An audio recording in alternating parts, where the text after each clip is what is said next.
प्रवचन का टॉपिक है यज्ञीय जीवन अर्थात मिल बांट कर खाना। मित्रों, जिन आदमियों के दिलों में ईमान और भगवान होगा वे बांट कर ही खा सकते हैं। उनके सामने दूसरों की मुसीबतें बनी रहती हैं। वे चारों ओर देखते रहते हैं कि हमारा पिछड़ा हुआ समाज, हमारा दुखियारा समाज, हमारा गया गुजरा समाज अगर दुखी है तो हमको किस तरीके से गुजारा करना चाहिए। हमें औसत भारतीय ढंग का जीवन यापन करना चाहिए। औसत भारतीय जिस तरह से जीवन यापन करता है, हमारा खर्च भी उसी हिसाब से होना चाहिए। आमदनी जो भी हो, बाकी जो बच जाएगा उसका क्या करेंगे? जमा करेंगे। नहीं बेटे, जमा मत करना। क्या करेंगे? परिग्रह। परिग्रह उसे कहते हैं जहाँ जमाखोरी की जाती है, और अकर्मण्यता उसे कहते हैं जो कमाता नहीं है।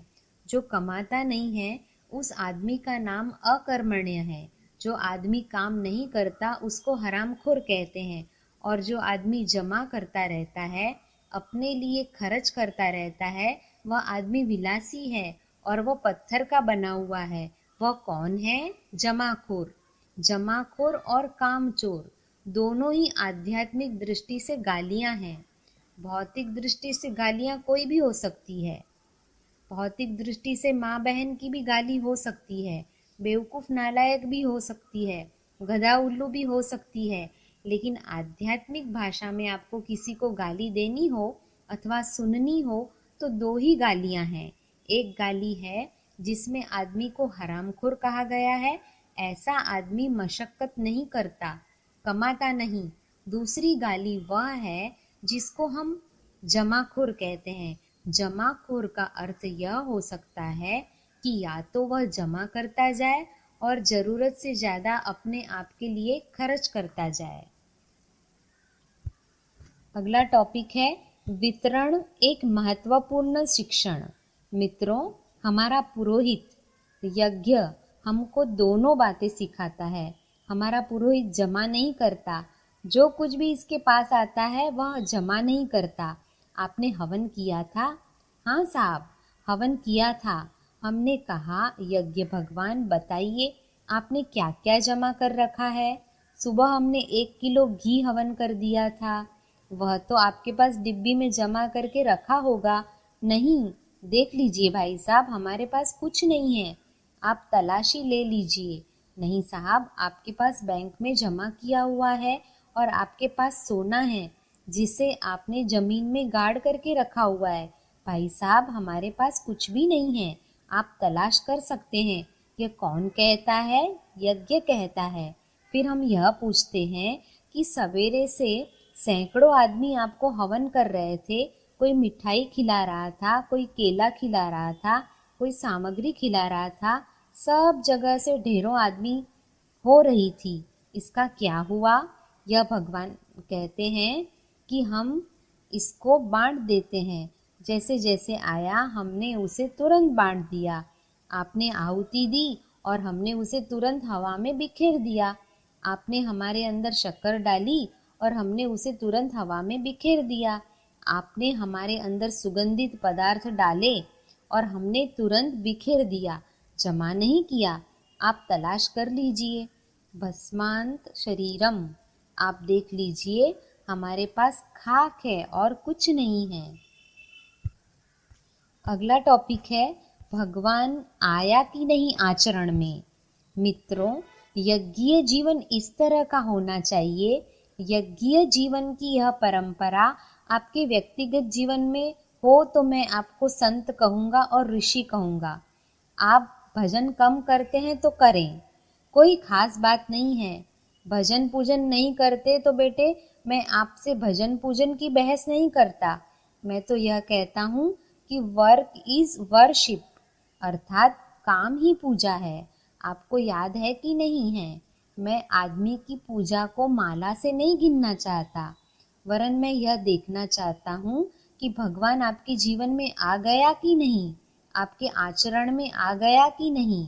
आपके आचरण में अगर भगवान नहीं है, आपके मन में अगर भगवान नहीं है, चिंतन में भगवान नहीं है, तो आपका माला वाला भगवान, पूजा की कोठरी वाला भगवान और चौकी पर बैठा हुआ भगवान किस काम का हो सकता है? मैं नहीं जानता कि उसका भी कोई उपयोग होगा कि नहीं होगा। ऐसा भगवान शायद मन बहलाने के काम भी आता हो, क्योंकि आदमी की तबीयत बहलाना भी एक बात है। थका हुआ आदमी, हैरान आदमी, घर से परेशान आदमी कई बार नशा पी करके भी अपना गम गलत कर लेता है। आपकी आत्मा को भी गम गलत करने के लिए शायद 3 मालाएं काम दे जाएं, ताकि आप आत्मा की भूख और आत्मा की पुकार को झुठला सकें। इसलिए संभव है कि आपका 3 माला का जप करना गम गलत करने के लिए किसी काम आ सकता हो, पर वास्तव में कुछ काम नहीं आ सकता। माला आपकी तभी काम आएगी, भजन आपका तभी काम आएगा, अग्निहोत्र आपका तभी काम आएगा, जब अग्निहोत्र के सारे सिद्धांतों को किसी न किसी तरीके से पूरा न सही कम सही आपके जीवन में इनका समावेश हो। हमारा पुरोहित यही 6 शिक्षण देता है। यदि यज्ञ करने वाले अपने जीवन में इन 6 शिक्षाओं को धारण कर लें और यज्ञ कराने वाले, यज्ञ की शिक्षा देने वाले, यज्ञ का प्रकाश देने वाले, यज्ञ का सिद्धांत और उसकी फिलॉसफी का विस्तार करने वाले इन्हीं सिद्धांतों का विस्तार करने लगे, तो मैं आपसे कहता हूँ कि दुनिया में वे सारी परिस्थितियाँ पैदा हो जाएंगी जिनके लिए हम सपने देखते हैं। अगला टॉपिक है, यज्ञाग्नि हमें समानता की ओर ले जाती है। मित्रों, यही देवत्व है। मनुष्य के भीतर देवत्व का उदय ही हमारा सपना है। जो हम आपसे कह रहे हैं वही देवत्व के लक्षण हैं। सक्रियता देवत्व का लक्षण है। आदमी का ज्ञानवान होना देवत्व का लक्षण है। आदमी का सिर और आदमी का दिमाग ऊंचा रहना ये देवत्व के लक्षण है। ज्ञानवान आदमी सबको अपने समान बना ले, यह देवत्व के लक्षण है। समानता के सिद्धांतों को ग्रहण करने की बात देवत्व के लक्षण है। आप समझते नहीं हैं, जाति के आधार पर, लिंग के आधार पर, धन के आधार पर जो असमानता फैली हुई है, यह कितनी बुराइयों की जड़ है। लिंग के आधार पर असमानता ही यह स्त्री है और यह पुरुष है। मूछें हैं तो पुरुष है और नहीं है तो नारी है। तो बेटे, हम क्या कर सकते हैं? आप में से ढेरों आदमियों के मूछें नहीं हैं, हम भी औरत हैं, तो बेटे इससे आपका क्या मतलब है? आदमी आदमी एक से होते हैं, अतः उनका अधिकार भी एक सा होना चाहिए। आदमी आदमी के हुक्म, आदमी आदमी की मर्यादा और आदमी आदमी का पराक्रम एक जैसा होना चाहिए। मित्रों, यह क्या है? अग्नि की यज्ञ की शिक्षा है। अग्नि बेटे साम्यवादी है और ये सब कम्युनिस्ट हैं। नहीं साहब, कम्युनिस्ट नहीं है, अध्यात्मवादी हैं।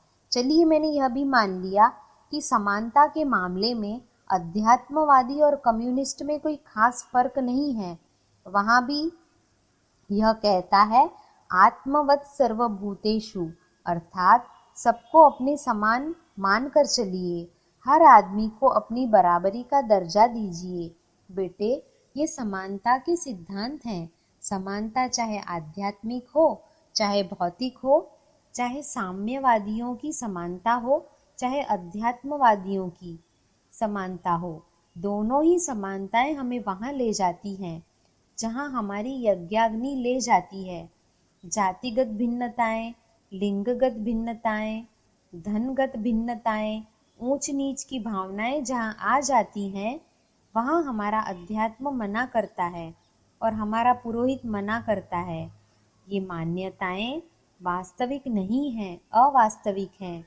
अनास्था वाली ये मान्यताएं आध्यात्मिक नहीं हो सकती।